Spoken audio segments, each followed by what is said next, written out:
you want to look at it later. Okay. Anyway, let's do an example of lower of cost or market. Lower of cost or market. How do we calculate lower of cost or market? The whole idea, of course, is that I am going to be conservative, and I am not going to overstate my inventory. I am going to write it down to market if market is less than cost. Will I write it up if market is more than cost? No. Be conservative, right? Can I write it back up if it recovers? In US GAAP, no. In IFRS, yes. That's the difference. I think they're right, we're wrong. I think it recovered in value, I get the gain back, right? Recovered later, you're still holding it. But you have to wait until you sell it to get the gain, right? Have it come back up.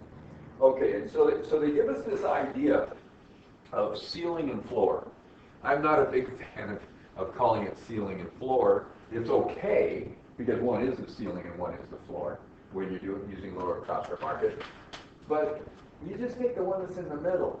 You don't have to worry too much about ceiling and floor. You're making an estimate of the inventory cost, right? And we want a reasonable estimate. So kind of arbitrarily, we compare cost to our estimate of lower cost or market, but our estimate is going to be the one that's in the middle. Obviously, the one in the middle is below the ceiling and it's above the floor. Everybody got the idea? Okay, so how do we do this? Tell me what the three measures we'd use are. We're going to have cost. So we'll do the cost, right? And then we'll do three other things that are going to be the market. And we're going to compare cost to market. What are the three ways that we might do market? We might value market. Three different things. What do we call them? We were just talking about it. Net realizable value. Okay, one's net realizable value. Okay, net realizable value. Realizable value. Okay, what's another one?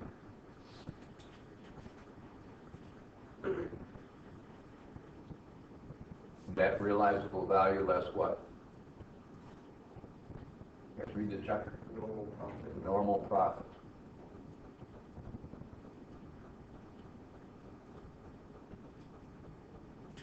I want you to notice net realizable value less normal profit is lower than net realizable value.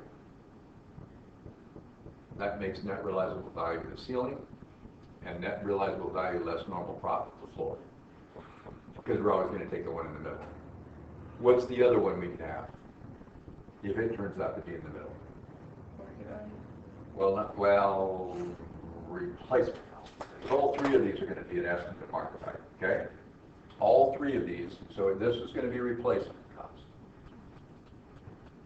This is really simple, you guys. I am going to give you free points for doing this, basically.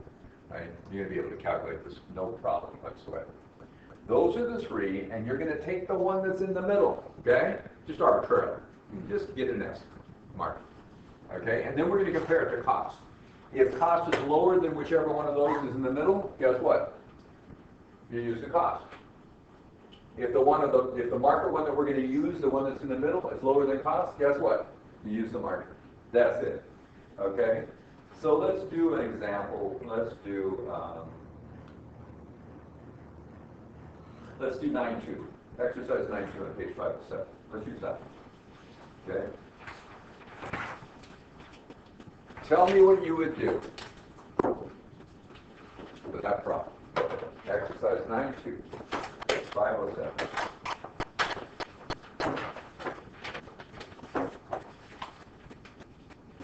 What's the cost? Do we know the cost? On item D. Let's do item D first. Item D. Okay?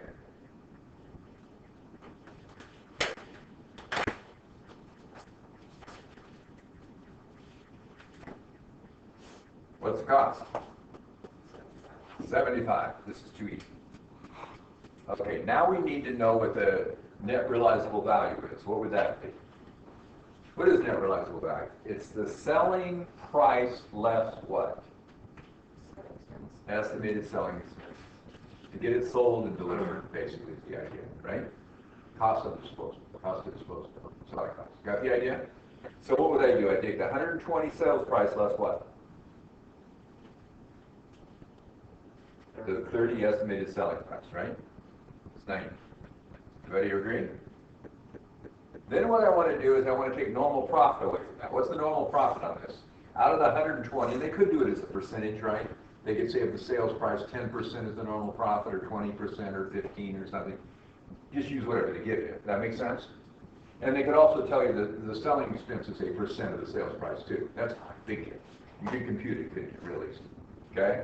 So it's 20 bucks in this case, right? So what do I mean? What am I going to do? The net realizable value less the 20 is what? Net realizable value less normal profit. So how much is that? 7. And of course, it's the net realizable value less profit is always less than the net realizable value, isn't it? Okay? And then what is the replacement cost now? You're going to sell it for 120, the replacement cost is 120. I'm going to quit selling this guy, aren't you?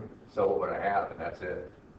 Okay, what do I want to do? I want to take the estimate of market that is what? In the middle. This is too easy. Which one is it?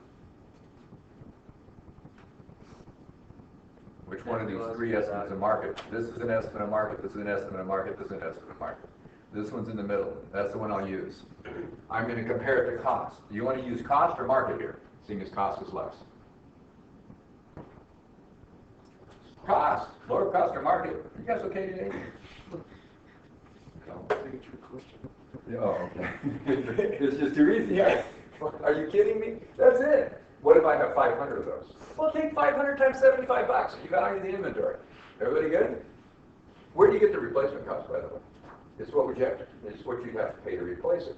What's your vendor selling it to you for? Where do you get your normal sales price? It's what you sell it for.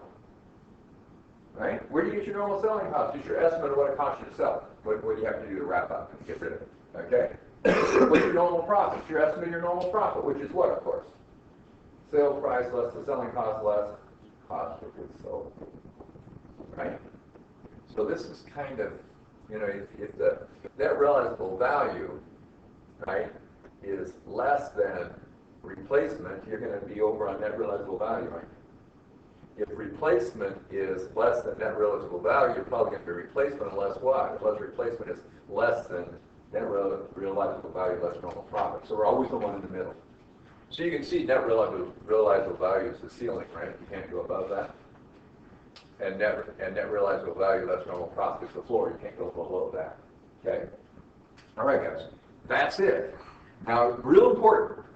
Notice I drew a line down here between cost and over here market. What am I doing? Get the market value before you decide cost or market. The big mistake students make on this is real easy. You just keep it straight. The big mistake they make is they'll get cost blended in with these 3, and they can't decide. See what I mean? Separate them. Cost is cost. I get my estimate of market over here among these 3, right? And then I compare it to cost. That's what I do. Everybody good? It's not a big deal. Okay, let's do another one. Let's go down to E. Give them to me real quick. What's E? What's the cost? What's the sales price?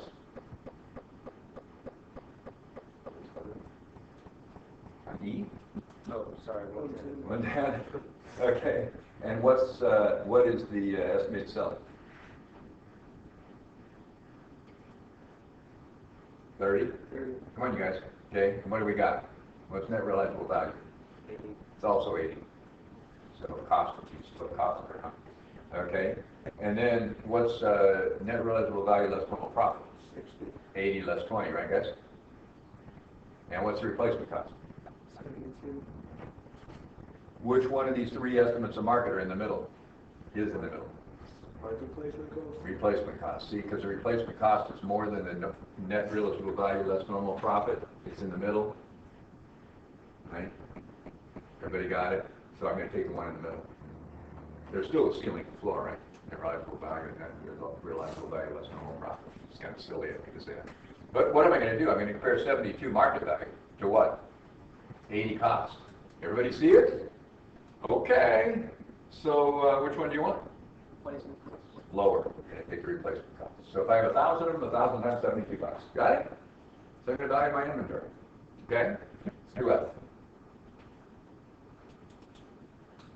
What's the cost? 80 again? What's the net realizable value? What's that? That's the sales price less normal selling cost. 65. That's 65. Take away the normal profit, what do you get? 45. What's the replacement cost? 70. Which one is in the middle? 65. 65. That's your estimate of market. What's your estimate of cost? 80. Which one do you want? 60. Okay. Getting the idea? Let's do the next one. P, E, F, G. I know, this is ridiculous. What's the cost? 80. Okay. What's the net realizable value? What's that? Sales price less estimated selling costs. 65. 65 again? Take the normal profit away from that net realizable value. 65 less normal profit, what do you get? 45. 45 again? What's replacement cost? 30. Did we do the same line? No, I guess not. Now what do we have? Which one's in the middle? Oh, we did. It's 45. What I wanted to do was get one in each column. I did it. Okay? And a nice little example. So, I circled that. I shouldn't have done it yet. I should have said, this is the one in the middle, right? That's my estimate of market. Compare it to the cost. Which one's lower? Market. Ta-da! Okay? Everybody good with this? Let's not do the rest of it. I guess there is more, isn't there? Okay? Everybody good? Yeah. So the way it's going to work. Now, you could value your inventory. Let's say we only have one of each of these to make our life simple. You could say it's 100 of each or 1,000 of each or something, right? Let's say we only have one of each. What we could do is, if we have one of each, to get my total inventory, I'd add together this 75, this 65, this 45, and this 72, right? What's the total inventory with specific items, right? I'm using specific items. The total inventory, I have an inventory of only 4 items, in my stupid example here, right? But you can take whatever the quantity is times all of them, of course, right? Everybody got the idea? And add them up. Total inventory on specific item is what? Does everybody agree? Come on, you guys.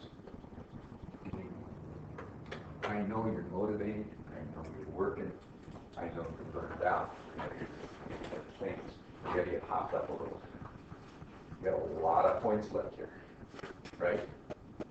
You need to do nothing but this until the final. Am I right? I know you all know that. Don't wait till tomorrow, okay? Don't wait till tomorrow. The grade in this class puts you on your way to the job you're going to get. It doesn't determine the job you're going to get. It puts you on your way. And do you want to do this class? Oh, God. Right? Do you want to take the CPA exam twice or once? I had a professor who had taken it 8 times. I bet it took it with something that took you a long time to pass. I'm still in something ready for it because I wasn't going to do that. Right? Okay. I think I'm ready. I'm going to take 8 times to do it. Now that would be, what, $6,400? 8 times 8? Oh my God. It's less expensive than. But, relative inflation is still pretty expensive. Crazy. Just crazy. Luckily, I met he was at University of Puget Sound. Nice guy. Good teacher. Just was scared of the exam or something. I don't know. Mental block or something. Luckily, I met Dwight Zulip at PLU because we moved to the university. We passed it all on the first try. He said, oh, no. You get ready. You take it. Pass it. But, yeah. I was sort of ready. Got it. Okay, you could do specific identification, but what you could do is you could do groups of the inventory, or you could do the total inventory, right? So let's do the total inventory. What do I mean by the total inventory? We only have these 4 items, and then we'll split it into 2 groups to track that way.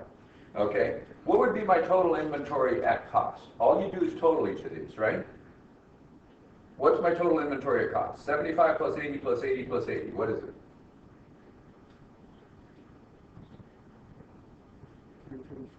335. 335? No, it'd be 315, sorry, I was just, 315 was it? 220 plus. Okay, everybody see it? What's net realizable value in all of them? So we're going to do all 3 of these. Then we're going to take the one in the middle, and we're going to compare it. So this is on the total inventory, right? So we treat it as one inventory. Whole inventory. Got it? What does that add up to? 90 plus 80 plus 65 plus 65.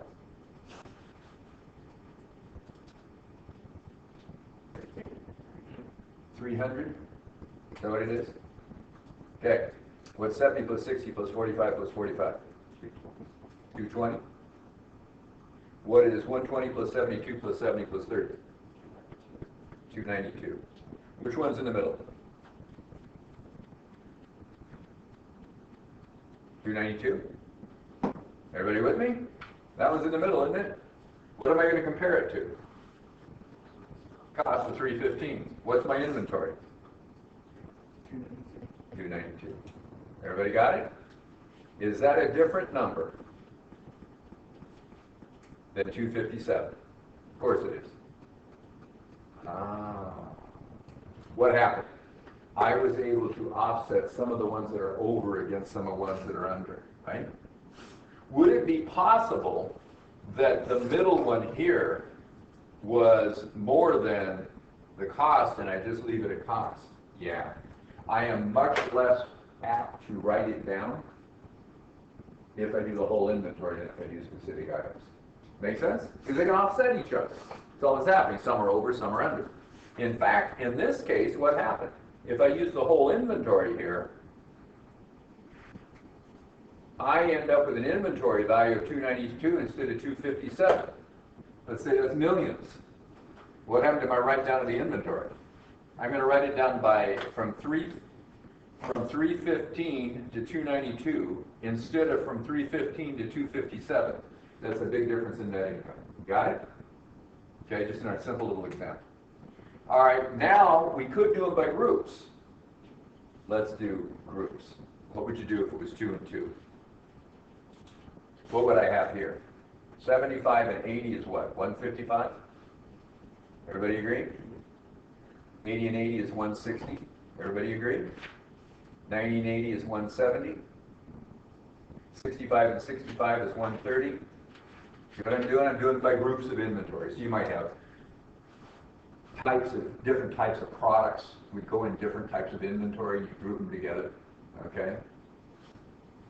This is 130. This is 90.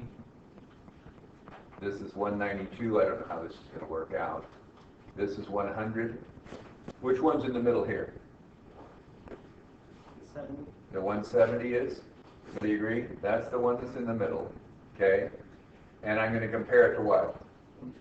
155. So what am I going to use for my inventory? Cost 155. Cost 155. So this one's going to be 155. What happens here? 130, 90, and 100. Which one's in the middle? 100. Everybody agree? This is the one that's in the middle, isn't it? Okay. 90, 100, 130. That's in the middle. I'm going to use this one. I'm going to compare it to 160, aren't I? Which one am I going to use? 100.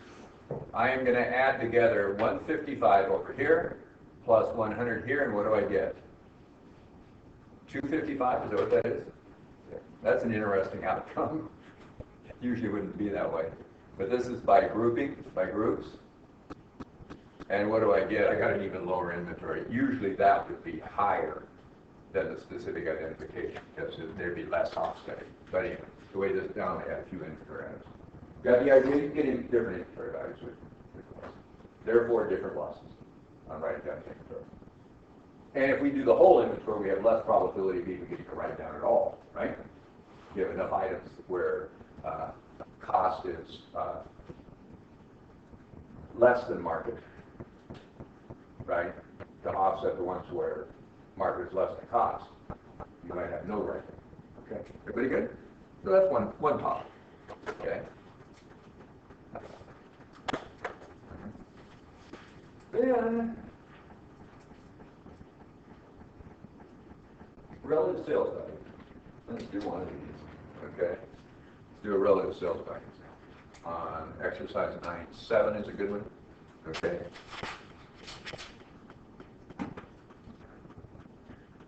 Exercise 9.7.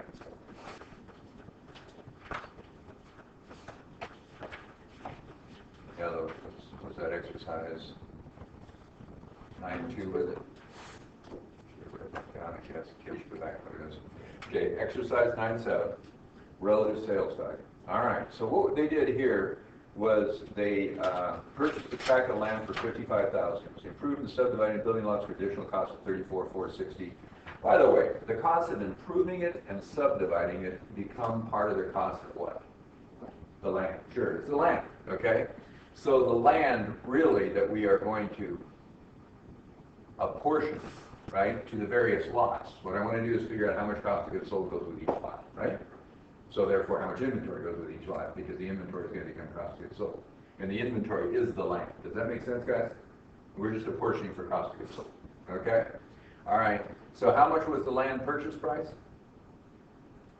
55,000. 55 even. Okay. And then we had improvements, which are really part of the land. Okay. Now, this is grading the land, you know, getting the roads in, all that stuff, things that aren't going to get used up, right? Things that aren't going to go away. It's not a parking lot sitting on top of land or something that's going to have a separate life of its own. Okay? This is, you know, maybe putting the sewer system, right? The initial cost of getting the whole thing set up. A lot of times you put in the roads yourself, and then the city maintains the roads after you did it, right? Or the county does. Hey, guys? Because you have to pay for the roads yourself when you do development, you know, lots of times. How much were the improvements? 34,460. 34,460. Okay, excellent. So what's the total amount that it costs us, the land costs us? 89,460. How much cost of goods sold do you want to have when you sell these? 89,460. You're just trying to decide where it goes, okay? And what they're suggesting is do it on the relative sales value because I don't know where to put the cost. When I bought this land, you know, some of the land is real high up. It's going to be building lots. It has a really nice view. Some of it's down on the side of the hill, and some of it's down low, where there maybe even there's a chance of flooding and stuff. You get the idea? My wife and I bought some property down at Lake Cumberland a long time ago. Now we were going to build a cabin there. Still have it. We had 2 kids get married, and we haven't had 4 grandkids. So yeah. Anyway, so that's all we got. But anyway, we got this land sitting down there.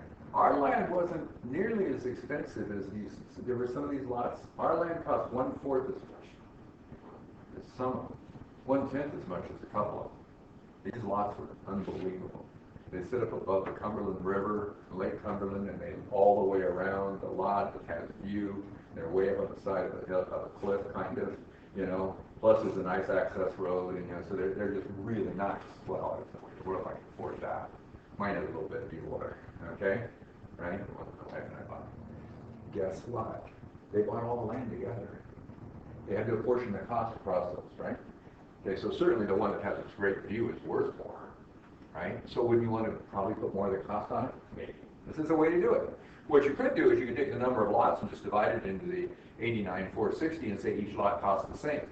But when you sell one of the lots for, they say price per lot 3,000. Let's say 3 million is one of them, right? And then another lot is 50,000, right? Do you think you should have the same cost on them? Maybe not. I don't know. I don't know what's right because you're just apportioning costs here. So that's the thing to think about. How do you do this? Okay, so what they've got is 3 groups, right? Group 1, Group 2, Group 3. Let's just figure out what the total sales price is for each one of the groups, and let's apportion the cost that way. Okay? So how many lots do you have in each? In the top section there it says 9 lots in Group 1, right? So Group 1 is going to be 9 lots. That's the group. Lots. 9 times what? Sales price. 3 $3,000? Very good. So how much is that total sales price? This is simple. All these are pretty simple. Get the points, right? But still, you have to think a little. Okay, number 2 is 15 at what? 4,000, 60,000, I guess.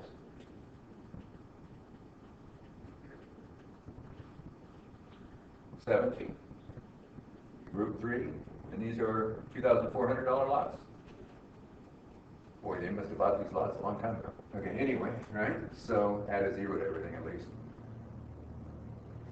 Okay, what's 2,400 times 17? 40,000.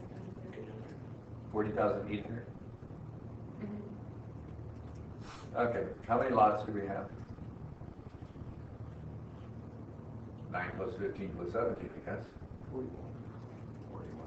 So like I said, you could have divided 41 lots into 89,460, you got an average lot.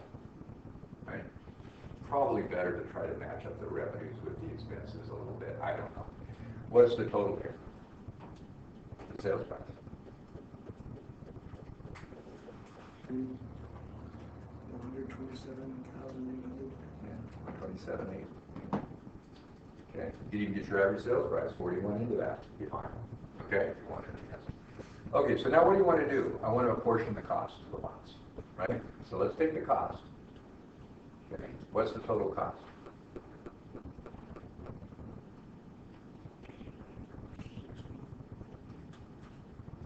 And what we're trying to do is have the same percentage gross cost across all of us. What we're really going to do, huh? That makes sense? Okay, because the gross profit is 127,800 less 89,460. Everybody agree when we sell them? If you actually sell them at those prices, right? Okay, so what is the percentage cost that should go into each of these? Just take your 127,80, divide it into 27,000, and that's how much those 9 lots get apportioned to. Make sense? How much is that? 127,800 divided into 27,000. What percent do we have there? Percent of the total sales price. 27 divided by 127,800. What do you get? 21%. Getting the idea how to do this? What's 60 divided by 127,800? 47. Did they make them come out even? No. No. 40. Yeah, so we probably leave that in our calculator, but we'll just round It it. was fraction. 40,008. Yeah, 40,800 divided by 127,800. How much is that? 31.9%. 32%. Do those 3 add up to 100%? It's got to be, right?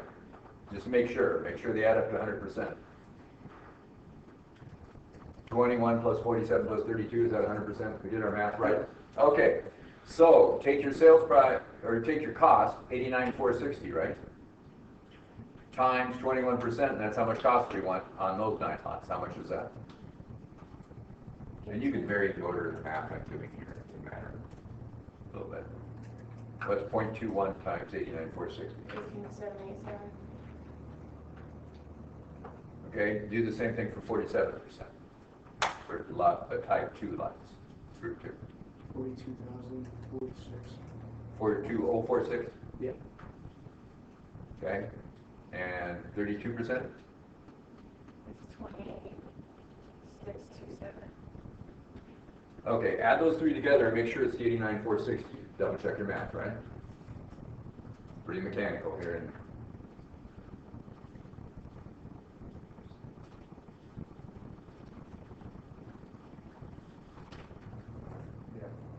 that work? Take the 18,787 and divide it by the 9 lots, and you'll find out what each lot costs. How much is that?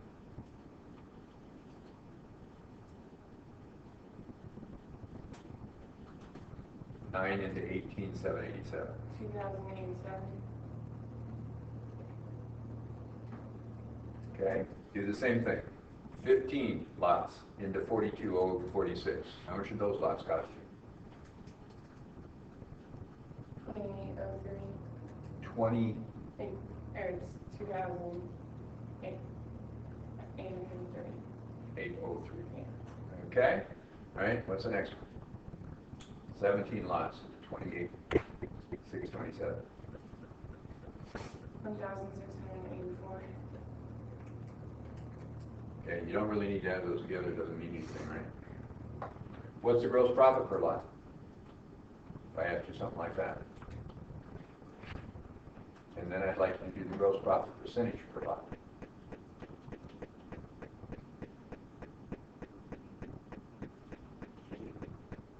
$3,000 cost for each one. Sales price of 3,000 minus the cost, right? Yeah. So what's that? That makes sense, right? 3,000 less the cost, you apply to it at 2,087 is how much? 913? What percent is that? Take 913 and divide it by 3,000, right? What do you get? What's the gross profit percentage? 913 here, divided by the 3,000 sales price, right? How much? 30%. 30%. Okay, do the next one. 4,000. That's 2,803. What do you get? 197. 1,097. 1197. 1197. Take 1197 and divide it by the 4,000 sales price. What do you get? 30%. It's a miracle. We wanted to make the gross profit the same on all of them, right? They're all going to be 30%. Okay, let's take 2,400 less 1,684. What's that one going to be? 716. What's 716 divided by the 2,400 sales price? It's a miracle. It's 30%. Well, what's the gross profit here, you guys? What's 127.8 total sales price less total cost of 89,460? What's the difference there? Gross profit, how much? That's the sales price. That's going to be the cost of goods sold, right?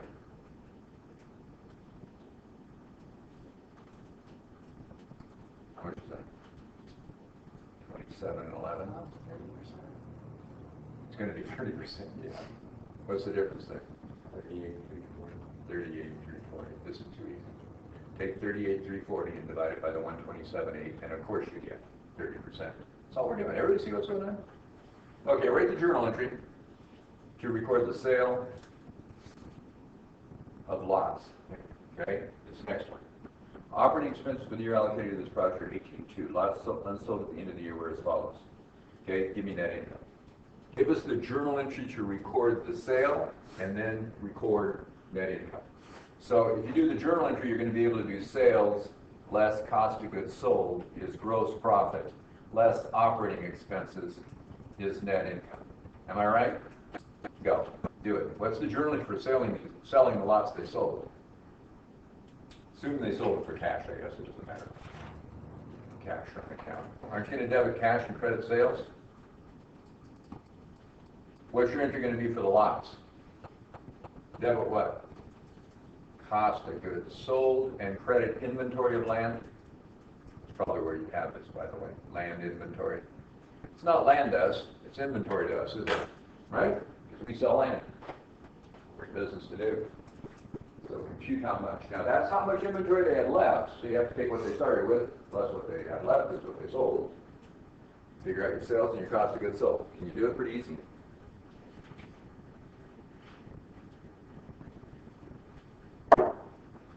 Back to the numbers so I can get it down.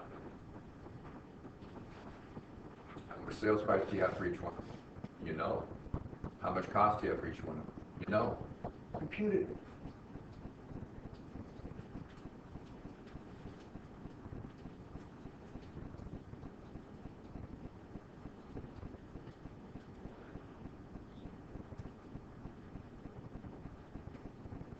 Yeah, Monday, Sally Campbell, and Heather Shemansky are going to be here. That's what I really remember this year. Hey guys. Good opportunity to meet a firm you might work for. Not your first job, maybe someday. Right? Networking. Yes. They're really nice people. And I bet they're going to be some of these chips.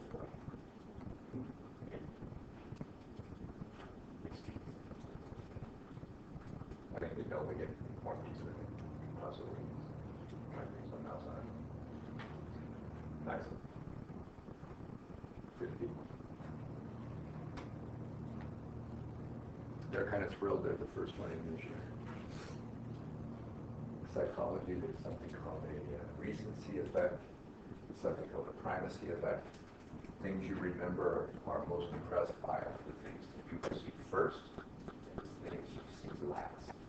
Where you would you're selling somebody something, like selling people and going to work for you. First or last? One of those. Tell one in the middle. In the middle, we don't remember as well. We don't always hear that. That's funny. Be careful with that, right? Because you might make not make the best decision for yourself. You're buying a house, buying a car. First one, at the end of your search, you don't overvalue those. Don't do that, right? You've got to really regard it. It's really a strong effect in human beings. Unless the first one was the best one, the last one was the best one. It's okay.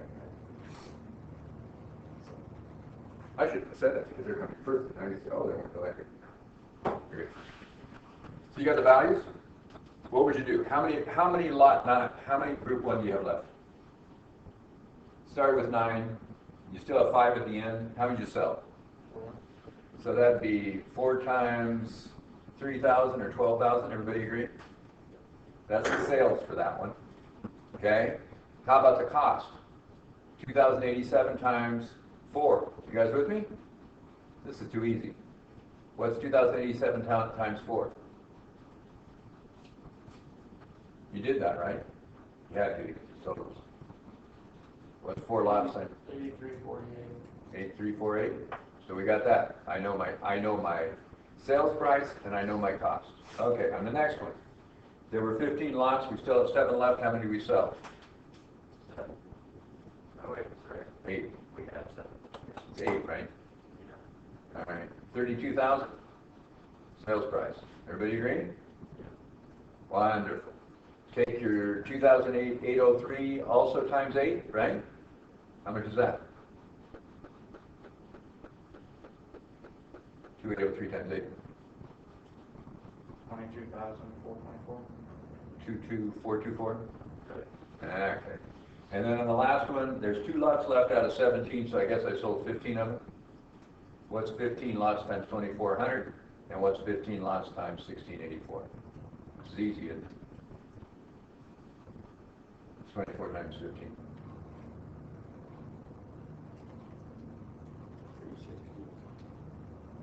360. 36,000. 36,000. Okay, I'll just say that's okay. 36,000. And what's this one over here? 25,260. 25,260. What's your total sales, guys? 12,000 plus 32,000 plus 36. What's total sales?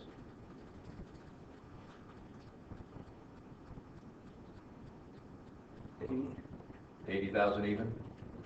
Credit sales, debit cash or receivables or whatever it is. Notes receivable, different guys. Okay, so I got 80,000 sales. Everybody agree? Okay, what's my cost of goods sold? 8,348 plus 22,424 plus 25,260. How much is that?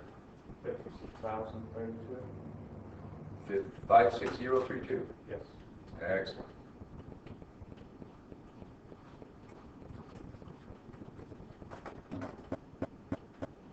What's my gross profit?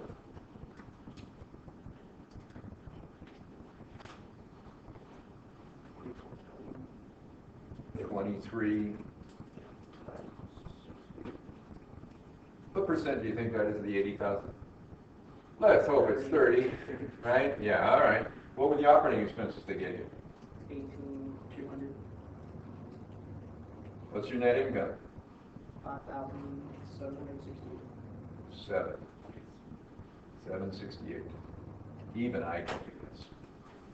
5,768. Easy, isn't it? I hope I give you one of these. So far, this isn't bad, is it?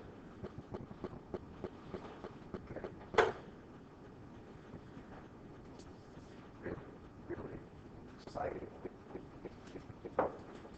It'd be exciting if they get some easy points. They might even do it on the CPA thing for you. That'd be nice. It's a big deal. They all keep based on relative sales. Use all kinds of different allocation costs. Okay, purchase commitments. This is interesting. We're on page exercise 9 and 10. Purchase commitments is a strange thing. When do you record a purchase? You know, if you're professional, when I record a purchase, I debit what? Professional, debit what when I make a purchase? I professionally keep track on account. Debit what? Inventory. Credit what? Accounts payable typically, right? Cash, I pay cash, usually accounts payable. Right guys? Maybe but probably credit. What if I'm periodic when I'm going to record? I buy debit purchases and credit accounts payable. Right guys? That's how this is going to work, huh? Well, this is different. I haven't bought it yet. It hasn't been delivered to me. So at what point would you debit inventory or debit purchases? When it gets delivered, right? This hasn't been delivered. Oh, so what's a purchase commitment? I have a purchase order outstanding, a commitment, an agreement that's not cancelable. Right? I can't just say, no, I don't want it, right? Okay? I'm buying it. And what happens between when I commit to buying it and the end of the year? I commit to buying it for a specific price, right? And it goes down in value before it's delivered. What just happened? I'm paying $100 a ton and now it's worth $80 a ton. What just happened to me? I have a loss of 20 a ton. If I already had the inventory, what would I do? I'd write it down to lower of cost or market and I'd have a loss of 20. You guys with me? I do that, wouldn't I? Okay? So, by the way, how would you record that loss? I didn't do it. How would I record that loss? Didn't do it in an earlier one where we did lower of cost or market than I should have. Two ways you can do it. Let's say I had 100 tons of something, and I do have an inventory for now. Okay? And I bought it for $100 per ton. So how much inventory do I have there? What's my cost? What's 100 times 100, guys? $10,000. Okay, yeah, let's put the right number of zeros on decimal in the right place. So it's $10,000 a cost, right? Everybody agree? And let's say it goes down to $80 a ton. Is the market value at the end of the year. And I use that method of, the one in the middle, right? Same estimation. $80 per ton is the market value at the end of the year. And this is the only inventory I have because we have a real simple company, don't we? Okay? So what's it worth now? 100,000 at 80 is $8,000, right? Tell me the journal entry to reduce my inventory from 10 to 8 to get lower cost of market. What do you want to do? Debit the loss, credit inventory. Okay, one way is to debit the loss and credit the inventory. Loss on write down of inventory and credit the inventory. Sound good? I'm using perpetual here, right? Okay, but in any event, if it's perpetual periodic, I'm still going to reduce the ending inventory. Okay, so what would that be? $2,000? That's one way. What else could you do? I could do really 4 different ways to do this. They're all very simple. What else might I do? You don't have to debit loss. If you think it's immaterial, you could debit cost of goods sold for $2,000 and credit the inventory for $2,000. Okay? You do that. Where do you put the loss if you have a loss? Operating or non-operating? Probably non-operating. Although you could set it right next to cost of goods sold and still having your gross profit, which would be effectively getting cost of goods sold. What if you put the amount in cost of goods sold? Oh, now it goes into gross profit, not non-operating. So this is operating, this is non-operating, and either one's fine. Okay? If I think it's not material, I'll probably just run it into cost of goods sold, don't you think? What's another thing you could do? You could debit loss and credit what? Allowance to reduce to market value.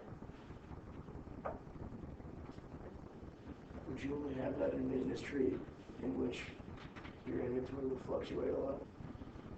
You might be more likely to if you think it's going to go down more. Although it's only for loss, you never have a gain.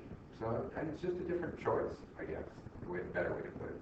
But yeah, if I had more fluctuation, if I had a lot of fluctuation, I might want to do loss and the allowance both, so I can communicate to my shareholders that I have a loss due to inventory declining in value versus a loss due to running the business so much, right? Where would the loss go? Still in non-operating, right? portion of the income statement. Where would the allowance go? I could show inventory less allowance to show my net inventory. It just gives a little more information, doesn't it? Keep my inventory at historical cost. What's obviously the other possibility? Most people wouldn't do this. Debit cost of goods sold and credit what? The allowance. Okay, but you could reduce to market value. Got the idea? So whatever you wanted to disclose, however you want to disclose it. Usually people will either do this one or probably this one. Huh? There. Okay, but you can do the other two also. That makes sense, guys? So then let's go back to this purchase thing, because I was trying to. I meant to do that earlier when we did the lower cost. Apologize. Okay, on the purchase commitment, what happens? I have an agreement binding where I have to pay a certain price, right, guys? And the price goes down. If the price goes up, am I going to recognize a gain? No, I don't have a gain or record some sort of inventory or, I don't know, receivable. No, we don't do that. Because we're conservative, though. What do we want to do if we think we have a loss? Write it down. Okay, so let's try this problem. What do we do? And you're writing it down even though you don't have the inventory. You don't have the inventory, guys. Okay? So, you haven't taken possession. Therefore, do you have an account payable recorded? I haven't debited inventory or purchases. Have I credited accounts payable? Of course not. It hasn't been delivered yet. Okay, so what they suggest is, on exercise 910, for instance, Indigo Girls Company has outstanding non-cancelable purchase commitments for 36,000 gallons at $3 a gallon, right? Okay, so what's 36 times 3? 108? $108,000 they're committed to. Raw material to be used in its manufacturing. The company prices its raw material at the lower cost of market, right? Good. Assuming the market price is $3.30, how would this matter be treated in the accounts and statements? What would you do? It was $3 per gallon, and now it's $3.30. You could make a disclosure in the notes of the financial statement that the inventory now would have cost $3.30, and we got it, and we're going to get it for $3 if you feel like it. Probably wouldn't even do that. Would you make a journal entry for it? It was $3.30, right? It was 3 and now it's 3. It was 3 and now it's $3.30. It went up in value. So what's the deal? Just record it at the cost. Yeah, just leave it at the cost. When it comes in. What are we going to do now at year end, seeing as it hasn't come in yet? Nothing. Right? No entry. Everybody got it? But you can disclose in a footnote that, you have this economic gain, because it would now cost you more, I guess you do it if you feel like it. All right? It's good to say, I suppose. All right, so let's keep going. Assuming the price is $2.70. Now what do we do? Okay, the price is $2.70. So we committed to, our commitment is $3. The market value now, at the end of our year, is $2.70. What just happened to us? 30-cent loss. And how many are we buying of these things? 36,000. 36,000 gallons. Which makes it $10,800. 10,800 lots. And what you should consider is that we're going to buy this for 108,000, right? And it's going to be worth how much when we buy it? Okay. So the $3 we said times 36 is 108,000. What's the 270 times 36? What do we think it's worth?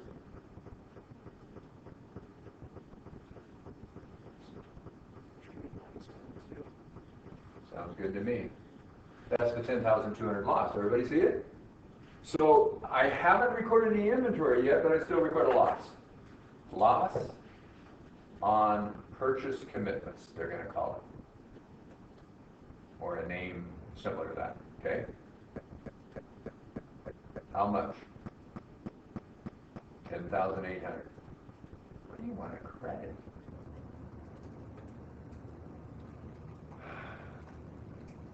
This is an estimated loss, and therefore it's an estimated what? In fact, you can call it estimated loss if you want, or just loss. estimated liability on purchase commitment. Wow. Everybody got it? Okay.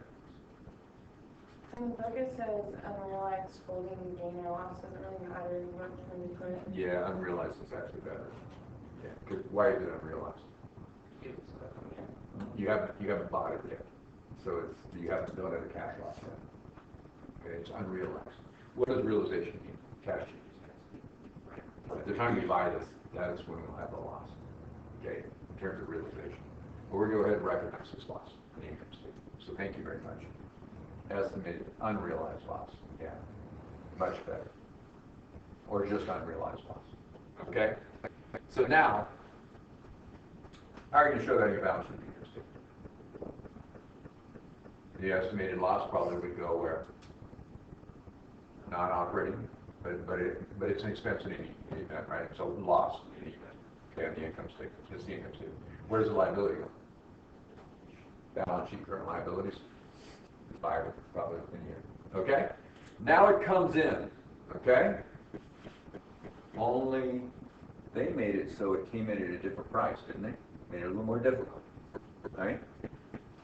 If the price did not change, give the entry to record it assuming the market price is it didn't change, did it? They left it 270. Oh, all right. We'll do it at 270, and then we'll do it at another price. So it comes in at 270. So this would be the year-end entry, right? And then on the date of the purchase, how would you record it? Debit what and credit what? Inventory or purchases, depending on which method you're using, how much? For the 97. Just the 97.2. But what's your account payable? 108. 108. Ah, so I've got 10,800 to get rid of. Which one? The liability is taken care of. Estimated liability is paid. I paid that estimated liability on the purchase contract, this account, right? I paid that off when I bought it. That's all it's at. That makes sense, guys? Yeah. Okay, 108. Everybody good? How about if it's only worth, let's change it. Let's make it worse. Let's say that the cost goes down to 250 per year. I don't know, whatever. It's 250 now. Now what's happened to you? It's getting ugly, isn't it? What's 250 times 36,000? 90,000. That's 90,000. And you suppose you should record something like that? The inventory should only be at the $90,000, shouldn't it? Oh, no. And what else do we have? Estimated liability See, of purchase commitments. Thanks. estimated liability on purchase commitments, how much? No, 10.8. I've only got 10.8 recorded. Oh, Only take 10.8 out. Oh, no. What's the account payable going to be? 108. But you're right. I need another debit. What is it? The difference between the 90 and the 97.2. There's 7,200 more what? Loss. Right? We'd run it right up to the point where we bought it. That make sense? Or you might recover some of the loss. What if the price recovers? Can't go above the 3, right? But what if the price recovered to 290 or something, or even to 3? What would you do? Reverse that loss. You recovered the loss. Okay? You can't recover this loss. Okay? Could you only recover the loss for inventory that you still have possession of? Well, you don't. You're just taking possession now. So the answer, But yeah. if like later in the year. Oh, no, you go can't back recover it. up- After you take possession of it and it comes up, Oh, no, you okay, cannot. okay. Because now you've recorded at your cost at the time you bought it, and you can't do that. Okay. But you can recover up to the purchase commitment, right? The estimated loss. Like debit would be recovery, Yeah, and then well, credit would be just. no, instead of a debit to loss, go the other way. Let's say, let's do an example. Let's say the price goes to $3.20. Started at 3, right? So it goes up to $3.20 now, right? What would you do? You debit inventory for the full $108,000, right? 30 cents each, or $3 each, I'm sorry, right? And you credit accounts payable for the full amount. Well, now with hindsight, you realize you should not have recorded the estimated loss, right? So what you do is you debit your estimated liability, getting rid of that estimated liability on the purchase commitment. That makes sense? For the whole 10,800. And what are we going to credit for 10.8? If it's within the same year, I credit loss on purchase commitment. Sound good? So my loss on the purchase commitment just disappeared because the price recovered before it came to me. That makes sense? If not, this could be, if it's a different year, this could be recovery of loss, which would be credit account, right? It's like income, but only up to that original purchase price. You can't go beyond that, right? Notice it's worth 330 or 320, but I only wrote it up as 3. Okay? Because it's an estimate of an unrealized loss anyway. That work?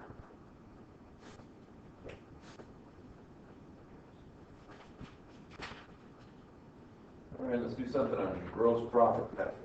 One more thing. Oh, first let's do 9/11. This, I don't know why this drives people crazy. Right? This was exercise 910, by the way, that we just did, wasn't it? Okay, let's do exercise 9/11. All right, on this one, and then next time, guess what we're going to be working on? Retail inventory method, right? So get down, okay? Get that stuff down, work through something. It's going to drive you insane. And the retail dollar value is really going to drive you insane. So we'll work on it, okay? For tomorrow. All right, on 9/11, this is interesting. They say the following gross profit percentages are expressed in terms of cost, and they'd like you to convert them to in terms of sales. Go ahead and do that. Do those for me. It shouldn't take very long.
Marketing people usually talk about markup on cost, markup, right? Margin based on cost, markup. We usually talk about margins based on sales prices, which is gross profit margin. Got it? Oh, come on. Cost. Set it up like this. Sales less cost of goods sold. Sales price less cost. It's gross profit. Isn't that how we account for things, you guys? And they gave 4 of them to us, did they? Let's do this. What do you know? What number do we know? Do we know sales price? Sales percentage? Do we know sales percentage? Of course we don't know that. That's 100% of itself. Right? But it might be more than that of cost.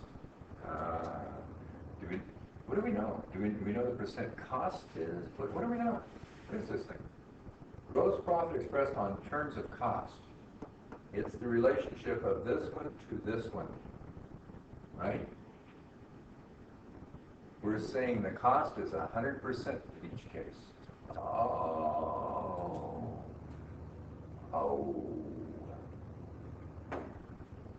What we're saying is, what is gross profit as a percent of cost? Isn't that what it says? This is 20%. The next one was 25%. The next one was 33 1/3%. And by the way, these relationships are always going to stay constant when we get gross profit margin compared to cost percentage. I think this is a markup based on cost. A lot of times we'll call it markup. It's the markup percentage, right? Marketing people use that all the time.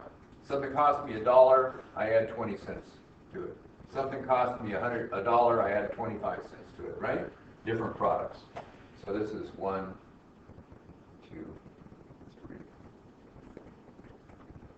So what is sales as a percent of cost? What would you do? Add the 20 to the 100, right? Isn't this 120%? Yes. Isn't this 125%? And here's the problem with markup. This is 133 and a third. They added 1/3 to the cost to get the sales price. This they added 50% to the cost. Here's the problem with this. Marketing people will call this one a 20% markup, and they'll call this 120% markup, and you need to ask them which one they mean. Because this number down here, the gross profit percentage, could be 120, and then the sales could be 220% of cost. You got it? What if your sales price is 5 times your cost? That's a 500% markup, right? If it's 5 times, it could be a 500% markup. Here I'd have 100%. If it's 5 times, this could be 500%, which means the gross profit is 400%, right? It's 4 times the cost. You can do that, right? High-end, expensive items, jewelry stores, right? This is what they do, right? They have to make a profit because their operating expenses are big, right? Fancy furniture stores and stuff, luxury goods, okay? Or they might mean this is 500% and this is 100%, which makes this be 6 times. Everybody got the idea? You have to ask the marketing person you're talking to which one of those they mean. It makes a huge difference, okay? So one other thing I'll let you after just a second. Okay, one other thing to look at. Let's get rid of this. Okay, what do we do here, you guys, to compute what it is? Convert it to percent of sales. All you got to do is make what happen? Make sales be what? 100%. So now compute it, you guys. What are they? Make the sales be 100% of itself. What would you do? It's just like 1 divided by 1.2 and 1 divided by 1.5. Yeah. That's right. That's it. So if you're going to make this 100%, what is this one? 100 divided by 1.2. 83. This is 83 and a third percent. Yeah. The next one's 80. And this is 16 and 2/3%. What you could do, of course, is take the 20 and divide it by 120. Ah, could you go the other direction? Could you take 16.23, right, and divide it by 83.13, 83.33, right? 16 2/3 divided by that. You'll get back there, right? Okay, it works really easy. What's this one going to be? 80%. Yeah. And those relationships are always going to stay the same. 75, 66. Okay, this is 100%, 75%, 25%. Okay, so these are margin. These are markups, right? These are margin. Okay, good. This is the margin. This is the margin. Let's do one more. What's this one? The last one. It's 66%. So this is 100% of itself. This is 66 and 2/3%. This is 33 and 30. Be able to do this, you guys. Okay? So always a 20% markup is a 16 and 2/3% margin. Ah, always a 25% markup is a 20% margin. Got any idea? All the way across? Let's do the 500% real quick. Let's do another one. Let's say I've got 500% here. This is 100% of itself. This is a cost, right? This is the cost one. This is markup. Okay, and let's say they're calling that a 5 times markup or a 4 times markup, whichever one they want to call it, right? I guess it's a 400% markup the way we did these other ones. Okay, what's the gross profit percentage? And this is people playing games with numbers. You hear the financial press do this. Well, not so much the financial press as the general press will do this.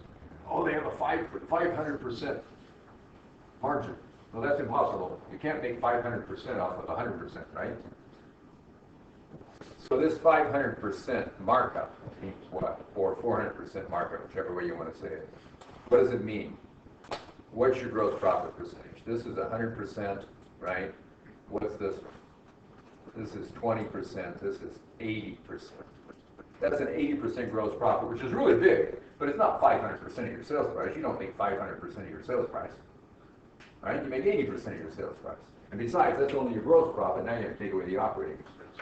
So you can see have you ever heard that when somebody says they make more than 100% of their sales price? How do you do that? Wouldn't that be fun? It's possible. Okay. I guess we're picking up that next time. And remind me, we haven't done a gross profit calculation yet for that. Evaluate inventory that way, estimate our inventory for quarterly or monthly statements, we can use it.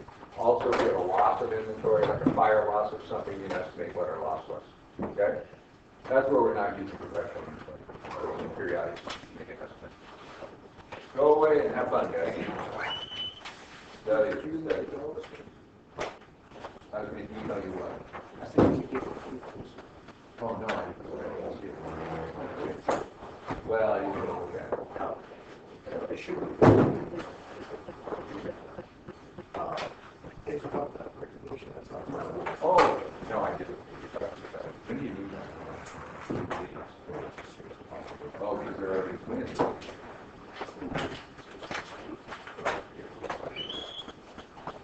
Yeah, it should be. Yeah, I looked at it early and then once a day. Yeah, I just. And you know what, I didn't go.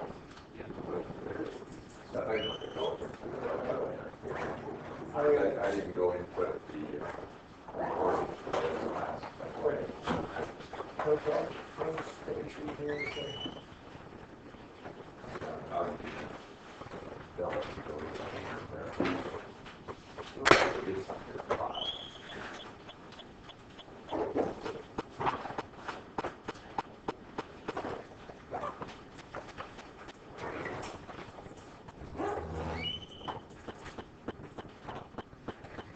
See you tomorrow.